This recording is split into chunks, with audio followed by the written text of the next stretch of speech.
నమస్తే, welcome to స్వతంత్ర. నేను మురళి. ముందుగా హెడ్లైన్స్ చూద్దాం.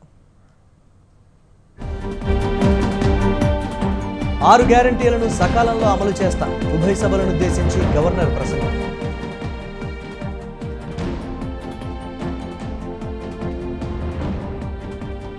కేసీఆర్ గురించి ప్రజలు ఆలోచించడం మానేశారు. మిషన్ భగీరథపై విచారణకు ఆదేశించామన్న రేవంత్.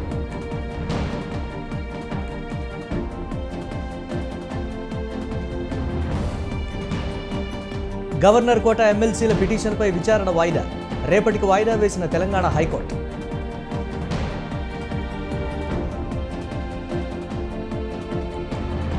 పొత్తుల కోసం చంద్రబాబు వెంపర్లాడుతున్నారు.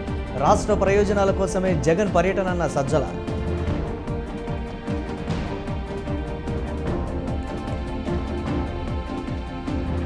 టీడీపీ, జనసేన, బీజేపీ పొత్తుపై ఊహాగానాలు. ఢిల్లీ పరిణామాలపై చర్చించిన చంద్రబాబు, పవన్.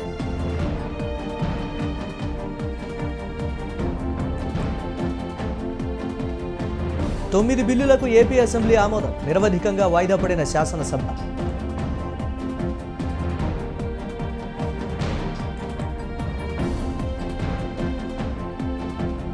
పార్లమెంటు వేదికగా white paper versus black paper. మాటల తూటాలు పేల్చుకున్న అధికార విపక్షాలు.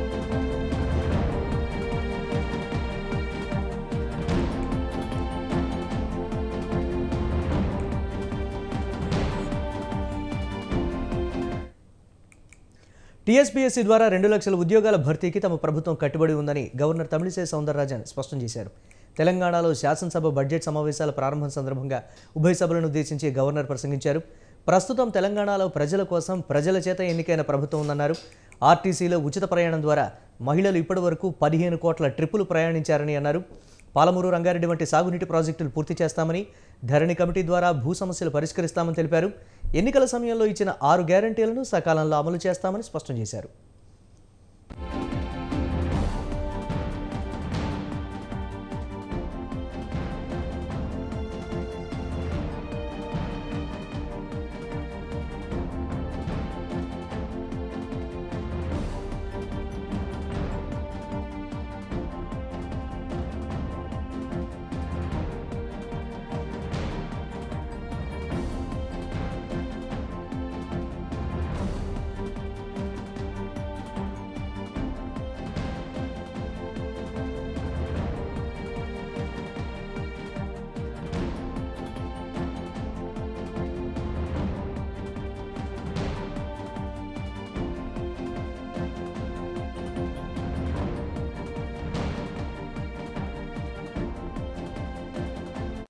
Committed to restoring financial discipline and transparency.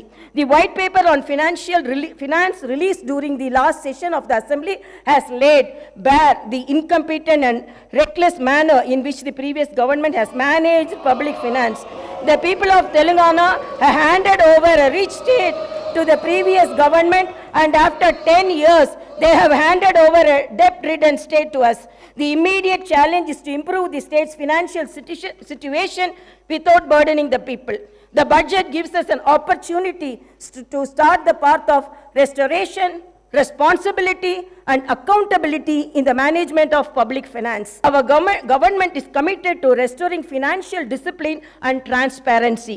The white paper on finance released during the last session of the Assembly has laid bare the incompetent and reckless manner in which the previous government has managed public finance. The people of Telangana have handed over a rich state to the previous government, and after 10 years they have handed over a debt-ridden state to us. The immediate challenge is to improve the state's financial situation without burdening the people. The budget gives us an opportunity to start the path of restoration, responsibility and accountability in the management of public finance. Our government is committed to restoring financial discipline and transparency. The white paper on finance released during the last session of the Assembly has laid bare the incompetent and reckless manner in which the previous government has managed public finance. The people of Telangana have handed over a rich state to the previous government, and after 10 years they have handed over a debt-ridden state to us. The immediate challenge is to improve the state's financial situation without burdening the people. The budget. Governor ప్రసంగంపై BRS పెదవి విరిచింది. ఒక విజన్లా ఉండాల్సిన governor ప్రసంగం అందరినీ నిరాశపరిచింది అని మాజీ మంత్రి ఎమ్మెల్యే హరీష్ రావు అన్నారు. వచ్చే ఏడాది ప్రభుత్వం ఏం చేస్తుందో గవర్నర్ ప్రసంగంలో ఉండాలన్నారు. ఆసరా పెన్షన్ మహిళలకు 2500 ఎప్పుడు ఇస్తారో చెప్పకపోవడం నిరాశపరిచిందన్నారు. నిరుద్యోగ భృతి ప్రస్తావన గవర్నర్ ప్రసంగంలో లేదన్నారు. ప్రజావాణి కార్యక్రమంలో అవుట్సోర్సింగ్ ఉద్యోగుల దరఖాస్తులు తీసుకుంటున్నారని హరీష్ రావు అన్నారు. ఆశగా ఎదురు చూసిన హామీల అమలు గురించి ఎంతో ఆశగా ఎదురు చూస్తున్నటువంటి ప్రజలకు గవర్నర్ గారి ప్రసంగం తీవ్రమైనటువంటి నిరాశను మిగిల్చిందని చెప్పక తప్పదు.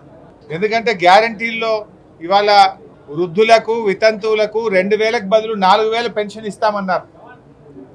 దాని గురించి ఏదైనా గవర్నర్ గారి ప్రసంగంలో ఉంటుందేమో అని ఆశగా ఎదురు చూసినటువంటి ఆసరా పెన్షన్దారులకు నిరాశ మిగిల్చింది గవర్నర్ గారి ప్రసంగం. మహాలక్ష్మి కింద మహిళలకు 2500 రూపాయలు ఇస్తామని చెప్పి ఎన్నికల మేనిఫెస్టోలో చెప్పిన ఈ ప్రభుత్వం గవర్నర్ గారి ప్రసంగంలో మహిళలకు 2500 రూపాయలు ఎప్పటి నుంచి ఇస్తారో చెప్పకపోవడం వల్ల మహిళలకు తీవ్రమైనటువంటి నిరాశ కలిగింది. వారి ప్రసంగంలో ఇవాళ ప్రజాభవన్గా ప్రగతి భవన్ను మార్చాం అని గొప్పగా చెప్పే ప్రయత్నం చేశారు. ప్రజావాణి కార్యక్రమాన్ని బాగా చేస్తున్నామన్నారు. ఇవాళ ప్రజావాణి తుస్సుమన్నది. అసెంబ్లీలో ప్రతిపక్ష నేత కేసీఆర్ ఛాంబర్ను ప్రభుత్వం మార్చేసింది. ఇన్నర్ లాబీలో ఉన్న ప్రతిపక్ష నేత కార్యాలయాన్ని ఇప్పుడు ఔటర్ లాబీలోని చిన్న గదిలోకి మార్చేసింది. 39 మంది ఎమ్మెల్యేలు ఉన్న ప్రతిపక్ష నేతకు చిన్న గదిని కేటాయించడంపై బీఆర్ఎస్ తీవ్ర అభ్యంతరం వ్యక్తం చేసింది. స్పీకర్ గడ్డం ప్రసాద్ను కలిసి తమ అభ్యంతరాలను తెలిపారు.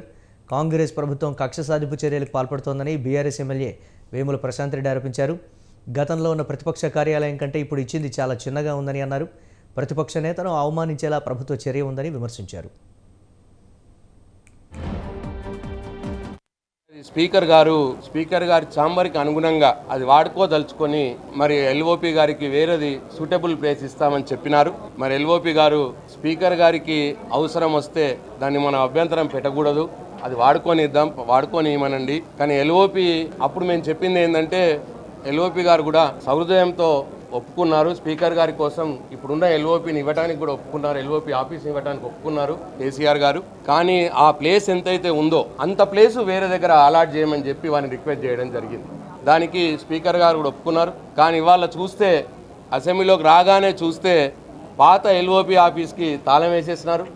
వారు కేటాయించినటువంటి కొత్త ఎల్ఓపి ఆఫీస్ ఒకటే ఒక రూమ్, మినిస్టర్ గారికి ఛాంబర్ ఏదైతే ఉంటుందో అసెంబ్లీలో ఆ ఒక్క రూమ్ ఎల్ఓపి గారికి ఇస్తామని చెప్పి ఎల్ఓపి గారు బోర్డు పెట్టడం జరిగింది. స్పీకర్ గారిని రిప్రజెంట్ చేసినాం, సార్ ఇది చాలా అన్యాయం, మీ గౌరవం కాపాడాలని మీకు సౌకర్యంగా ఉండాలని కేసీఆర్ గారి సహృదయంతో వారి యొక్క ప్రధానంగా వాడుతున్న ఎల్ఓపీలు అందరూ వాడుతున్నటువంటి ఆఫీస్ని మీ సౌకర్యార్థం ఇవ్వడానికి ఒప్పుకున్నారు. కానీ దానికి బదులుగా మీరు వారికి అలాట్ చేసింది కేవలం ఒక రూము. అంటే ఇప్పటి మట్టుకున్నటువంటి ఎల్ఓపి. బీఆర్ఎస్ అధినేత కేసీఆర్పై సీఎం రేవంత్ రెడ్డి కీలక వ్యాఖ్యలు చేశారు. మేడిగడ్డ మీద చర్చను పక్కదారి పట్టించేందుకే కేసీఆర్ కేఆర్ఎంబీ అంశాన్ని తీసుకుంటున్నారని ఆరోపించారు. నాగార్జున సాగర్ మీదకి జగన్ తుపాకులు పంపినప్పుడు కేసీఆర్ ఏం చేశారని ప్రశ్నించారు. బీఆర్ఎస్ నేతలు అధికారం కోల్పోయిన అసహనంతో మాట్లాడుతున్నారని రేవంత్ అన్నారు. గవర్నర్ ప్రసంగానికి హాజరు కాకపోవడాన్ని బట్టి కేసీఆర్ కమిట్మెంట్ను అర్థం చేసుకోవచ్చన్నారు.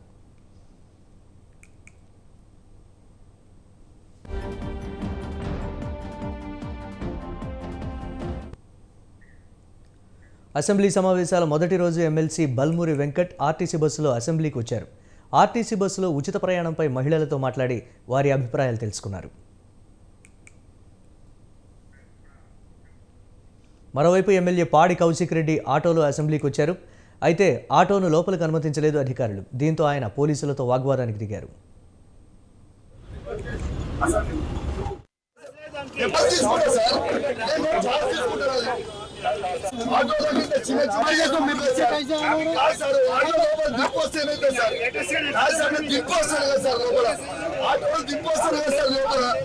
ఎందుకు సార్ దింపడానికి ఏమైతుంది సార్?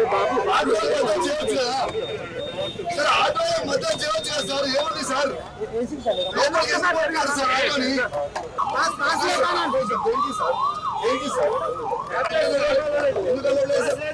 తీసుకుంటారు సార్, తీసుకుంటారు. బీఆర్ఎస్ పార్టీకి తెలంగాణలో భవిష్యత్తు లేదని రాష్ట్ర బీజేపీ అధ్యక్షుడు కేంద్ర మంత్రి కిషన్ రెడ్డి అన్నారు.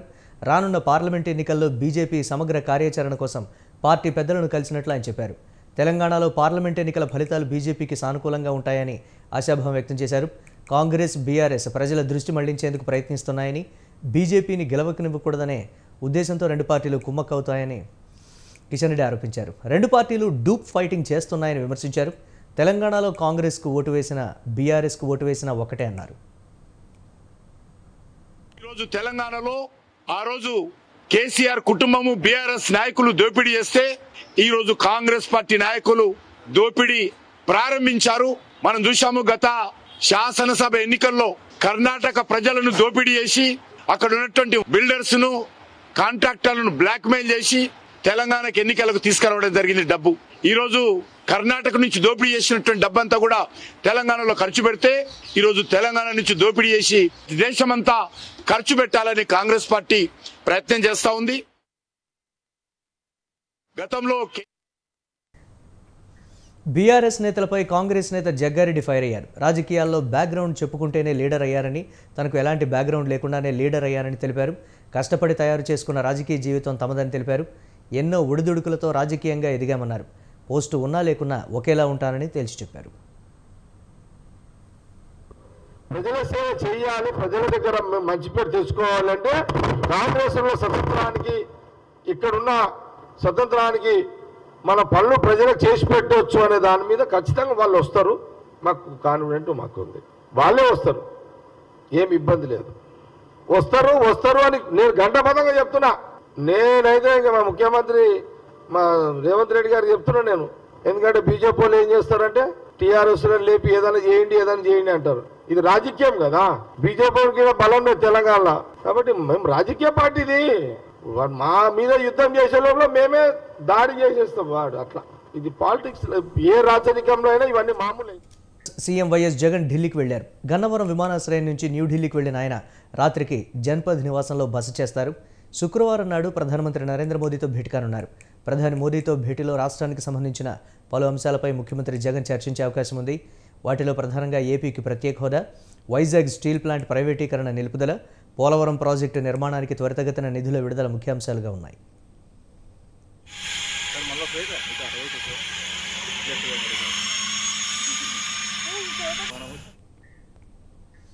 ఏపీ అసెంబ్లీ బడ్జెట్ సమావేశాలు నిరవధికంగా వాయిదా పడ్డాయి. ఈ సమావేశాల్లో అసెంబ్లీ 9 బిల్లులకు ఆమోదం తెలిపింది.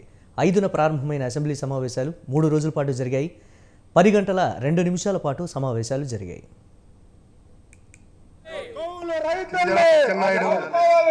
ప్రతి ఒక్కరు ఈ గవర్నమెంట్ అప్పులు చేసింది, మరే ఎవరు చెప్పలేదే. కానీ ఆ గవర్నమెంట్ చేసిన డబ్బుల అప్పుల గురించి ఎందుకు మాట్లాడడం లేదు అనేది మా వాదన.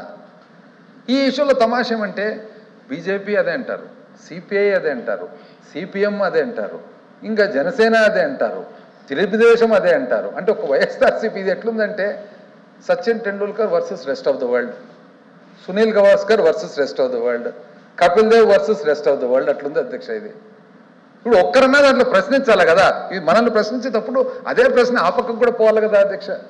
ఇంకోటి అధ్యక్ష, ఉపయోగం లేని బడ్జెట్ అంట టీడీపీ. ఉపయోగం లేదంట అధ్యక్ష. వాళ్ళకు ఉపయోగం ఉండకపోవచ్చు. ఎందుకంటే ఇది ఉపయోగం అనేది డెఫినేషన్ ఆఫ్ ఉపయోగం అధ్యక్ష. ఒకరోజు డెఫినేషన్ ఆఫ్ ఉపయోగం. ఇప్పుడు నేను అడుగుతున్నా అధ్యక్ష, ఈ సంవత్సరము అగ్రికల్చర్ మార్కెటింగ్ అండ్ కోఆపరేషన్కు 11,700 కోట్లు చిలుకులు ఇటువంటి చేసి రౌండ్ ఫిగర్ అధ్యక్ష. 11,700 కోట్లు ఉపయోగం లేదా అధ్యక్ష? వ్యవసాయానికి 11,700 కోట్లు ఉపయోగం లేదా? ప్రతి సంవత్సరము తూచా తప్పకుండా సాచ్యురేషన్ మోడ్లో వస్తుంది. ఇది ఉపయోగం లేదంటే ఇంకేం చెప్పాలి అధ్యక్ష దీనికి? ప్రతి ఒక్కరు ఈ గవర్నమెంట్ అప్పులు చేసింది, మరే ఎవరు చెప్పలేదే. కానీ ఆ గవర్నమెంట్ చేసిన డబ్బుల అప్పుల గురించి ఎందుకు మాట్లాడడం లేదు అనేది. ఈ నెల 5న గవర్నర్ ప్రసంగంతో మొదలైన అసెంబ్లీ సమావేశాలు 2వ రోజు గవర్నర్ ప్రసంగానికి ధన్యవాదాలు తెలిపింది. 3వ రోజు ఆర్థిక శాఖ మంత్రి బుగ్గన రాజేంద్రనాథ్ రెడ్డి బడ్జెట్ను ప్రవేశపెట్టారు. మరోవైపు అసెంబ్లీ సమావేశాలు చివరి రోజున టీడీపీ ఎమ్మెల్యేలు, ఎమ్మెల్సీలు సమావేశాలకు హాజరు కాలేదు. అంతకుముందు అసెంబ్లీలో ఆర్థిక శాఖ మంత్రి బుగ్గన రాజేంద్రనాథ్ మాట్లాడుతూ అన్ని వర్గాలను చంద్రబాబు మోసం చేశారని, తాము మేనిఫెస్టోలో చెప్పిన ప్రతి హామీని నెరవేర్చామన్నారు. హామీలు నెరవేర్చని చంద్రబాబును వామపక్షాలు ఎందుకు ప్రశ్నించలేదని అన్నారు.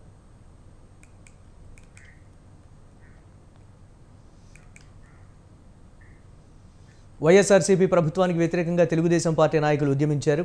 అమరావతిలో టీడీపీ రాష్ట్ర అధ్యక్షుడు అచ్చెన్నాయుడు ఆధ్వర్యంలో తెలుగుదేశం శాసనసభ పక్షం భారీ ప్రదర్శన చేపట్టింది. జగన్ ప్రభుత్వ విధానాల వల్ల రాష్ట్రం కుదేలైందని నాయకులు నినాదాలు చేశారు. ఉపాధి లేక, నిరుద్యోగుల ఆకలి కేకలు, రక్షణ లేక, మహిళల ఆర్తనాదాలతో రాష్ట్రం దద్దరిల్లుతోందని టీడీపీ నాయకులు ఆరోపించారు. బ్యానర్లు, ప్లకార్డులు పట్టుకొని వారు ఊరేగింపుగా అసెంబ్లీకి తరలివచ్చారు. రాష్ట్రంలో దారులు అధ్వానంగా ఉన్నాయని, ప్రజలు ఇబ్బందులు పడుతున్నారని, అయినా జగన్ పట్టనట్లు వ్యవహరిస్తున్నారని నాయకులు ఆరోపించారు. వెధవలంటారు. ఈ రాష్ట్రంలో వైసీపీ సోషల్ మీడియా ఇంత దారుణంగా సోషల్ మీడియాలో నిన్న పొడమ తల్లికి దండం పెట్టిన విషయం, అమరావతి భూమికి దండం పెట్టిన విషయాన్ని ఒక ఫోటోని పెట్టి మార్ఫింగ్ చేసి చంద్రబాబు నాయుడు గారు బీజేపీ పెద్దల కాలు మీద పడుతున్నట్టుగా నీచాతి నీచంగా ఈ రోజు ఫోటోలు పెట్టారు. దీన్ని తీవ్రంగా ఖండిస్తున్నాం. ఆ కర్మ మీకు పట్టింది. కాలు మొక్కడం, మసాజులు చేయడం మీకు అవసరం, కాలు పట్టుకునే అవసరం మీకుంది తప్ప తెలుగుదేశం పార్టీకి అధినేతకు లేదు. మేము ఏ నిర్ణయం తీసుకున్నా సరే రాష్ట్ర ప్రయోజనాల గురించి, 5 కోట్ల మంది ఆంధ్రుల గురించి తీసుకుంటాం తప్ప ఏదో మా స్వార్థం గురించి కాదు. వెధవల్లారా, ఎంత నీచాతి నీచమైన వెధవలంటారు. ఈ రాష్ట్రంలో వైసీపీ సోషల్ మీడియా ఇంత దారుణంగా సోషల్ మీడియాలో నిన్న పొడమ తల్లికి దండం పెట్టిన విషయం, అమరావతి భూమికి దండం పెట్టిన విషయాన్ని ఒక ఫోటోని పెట్టి మార్ఫింగ్ చేసి చంద్రబాబు నాయుడు గారు బీజేపీ పెద్దల కాలు మీద పడుతున్నట్టుగా నీచాతి నీచంగా ఈ రోజు ఫోటోలు పెట్టారు. దీన్ని తీవ్రంగా ఖండిస్తున్నాం. ఆ కర్మ మీకు పట్టింది.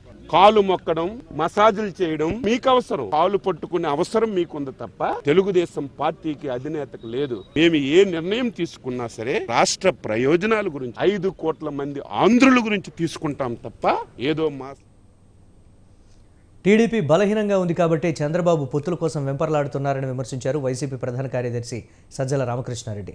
అధికారం కోసం చంద్రబాబు ఎంత దూరమైనా వెడతారని ఆయన అన్నారు.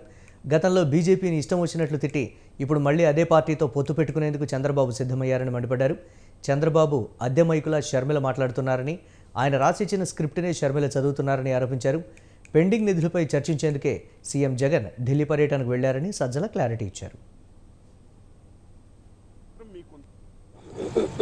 ఓ బలహీనమైన స్థానం నుంచి ఓ వెంటిలేటర్ మీద ఉన్న పార్టీ బింకంగా ప్రజల దృష్టిలో ఓ బలమైన దీనిగా కనపడడం కోసం చేస్తున్న డెస్పరేట్, అంటే నిస్పృహతో కూడిన ఒక ప్రయత్నంగా కనిపిస్తుంది చంద్రబాబు నాయుడు చేస్తున్నారు. దానికి అంతకుముందు ఆయన పొత్తుల కోసం A to Z అన్ని పార్టీలు ఏదర్ నైతికంగా స్ట్రైట్గా రాజ్యసభ బరిలో నిలిచే 3 అభ్యర్థుల పేర్లను వైఎస్ఆర్సీపీ ప్రకటించింది. వైవి సుబ్బారెడ్డి, గొల్ల బాబురావు, మేడా రఘునాథరెడ్డి పేర్లను ఖరారు చేసింది. ఈ నేపథ్యంలో 3 అభ్యర్థులు సీఎం జగన్ను కలిశారు. ఈ నెల 15వ తేదీ వరకు నామినేషన్లు స్వీకరించనున్నారు. ఏపీలో 3 రాజ్యసభ స్థానాలకు 27న పోలింగ్ జరగనుంది.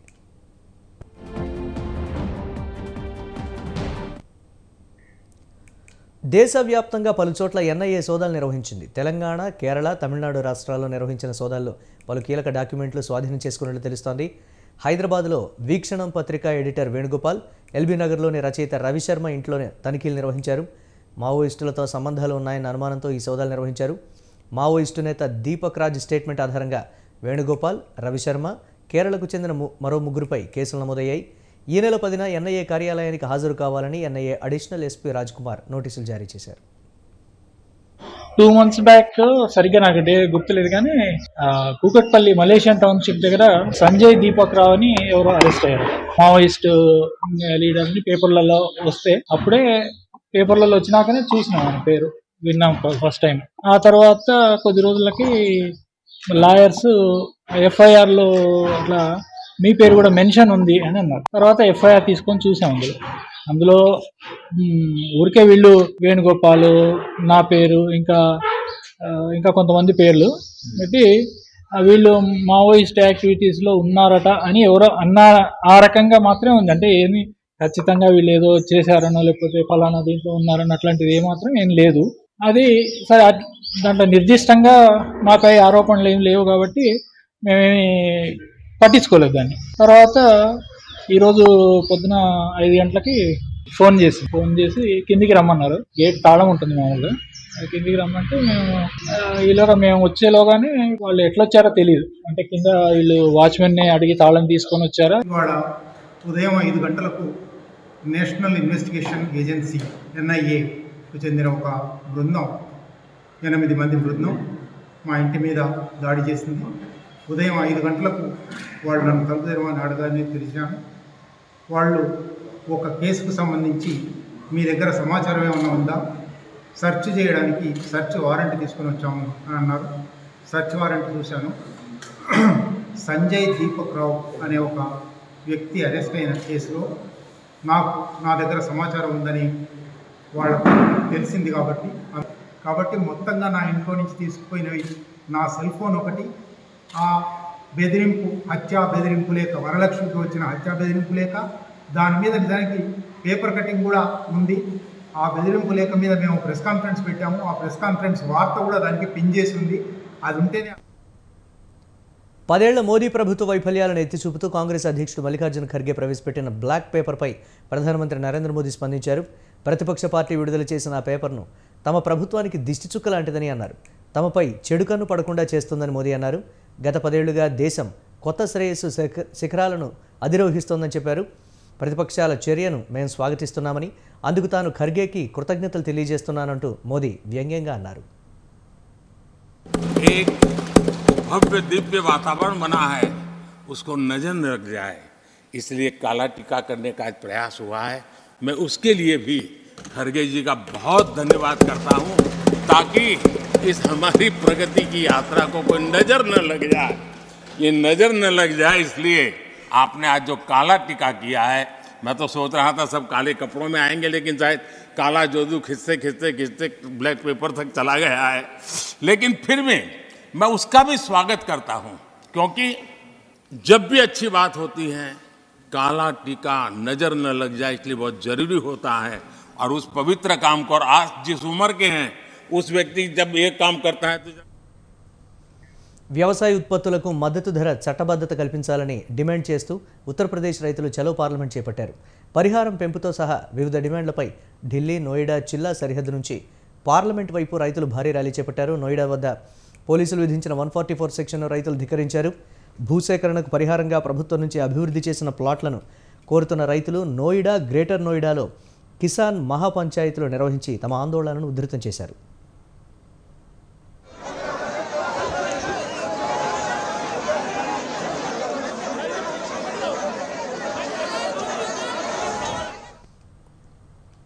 కేరళ రాష్ట్రం పట్ల కేంద్ర ప్రభుత్వం చూపుతున్న వివక్షకు నిరసనగా కేరళ ముఖ్యమంత్రి పినరయి విజయన్ ఆధ్వర్యంలోని left democratic front Jantar Mantar వద్ద నిరసన చేశారు.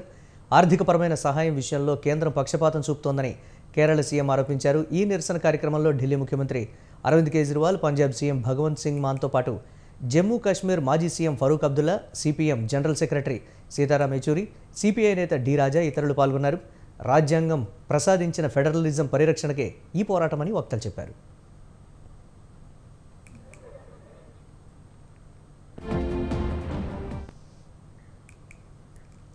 తమిళనాడు పట్ల కేంద్ర ప్రభుత్వం చూపుతున్న ఆర్థిక నిర్లక్ష్యాన్ని నిరసిస్తూ పార్లమెంట్ ఆవరణలోని గాంధీ విగ్రహం ముందు డీఎంకే ఎంపీలు ఆందోళన చేశారు. ప్లకార్డులు పట్టుకొని మోదీ ప్రభుత్వానికి వ్యతిరేకంగా నిరసన తెలిపారు. భారీ వర్షాలు, 2 సార్లు వచ్చిన తుఫానులతో తమిళనాడు కుదేలైంది. 6 జిల్లాల్లో విపరీతంగా పంట నష్టమైంది. మౌలిక వసతులు దెబ్బతిన్నాయి. సహాయ పునరావాస సహాయం కింద 67,000 కోట్ల రూపాయల అవసరమని డీఎంకే ఇతర పార్టీలు డిమాండ్ చేశాయి. of non-receipt of the flood relief as promised by Home Minister as well as Prime Minister of India. So today the urgent motion has been rejected by the Honorable Speaker. So we wanted under protest we have walked out. So you the DMK only or the entire India? No, the Tamil Nadu parties, all Tamil Nadu including Congress, all Tamil Nadu parties. They walk out. What your demand, sir? Okay. Demand is to release the flood relief fund quickly. So he has promised to release it on 27th of January. He has not done it. Okay. Okay. You. పారిశ్రామిక దిగ్గజం రతన్ టాటా తన పెట్ ప్రాజెక్టును సాకారం చేశారు. 86 ఏళ్ల రతన్ టాటా జంతు ప్రేమికులు. గాయపడిన తన కుక్కకు అధునాతన వైద్యం కల్పించాలన్న తపనతో ఈ ప్రాజెక్టుకు శ్రీకారం చుట్టారు. పెంపుడు జంతువులకు ఆధునిక సౌకర్యాలతో ఆసుపత్రిని నిర్మించాలన్న తన చిరకాల కోరిక సాకారమయ్యేటట్లు చూశారు. ముంబై మహాలక్ష్మిలోని Tata trust small animal hospital March నెలలో ఆసుపత్రి ప్రారంభం కానుంది. తన పెట్ ప్రాజెక్టు ప్రారంభం కానున్న సందర్భంగా 1945లో తాను తన సోదరుడు జిమ్మీ పెంపుడు కుక్కతో తీసుకున్న ఫోటోను ఇన్స్టాగ్రామ్లో షేర్ చేశారు.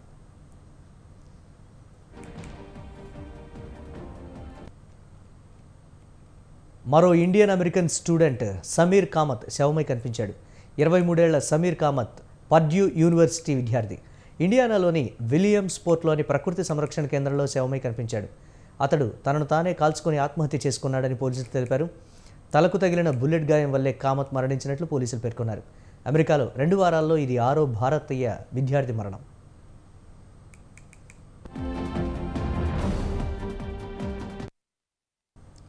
కీలక వడ్డీ రేట్లను ఆర్బీఐ యథాతథంగా ఉంచింది. అందరూ ఊహించినట్లుగానే రెపో రేటులో ఎలాంటి మార్పు చేయలేదు. ప్రస్తుతం ఉన్న 6.50% వద్దనే ఉంచాలని ఆర్బీఐ మానిటరీ పాలసీ కమిటీలో నిర్ణయించింది. ద్రవ్య పరపతి విధాన సమీక్షకు సంబంధించిన నిర్ణయాలను గవర్నర్ శక్తికాంత దాస్ వెల్లడించారు.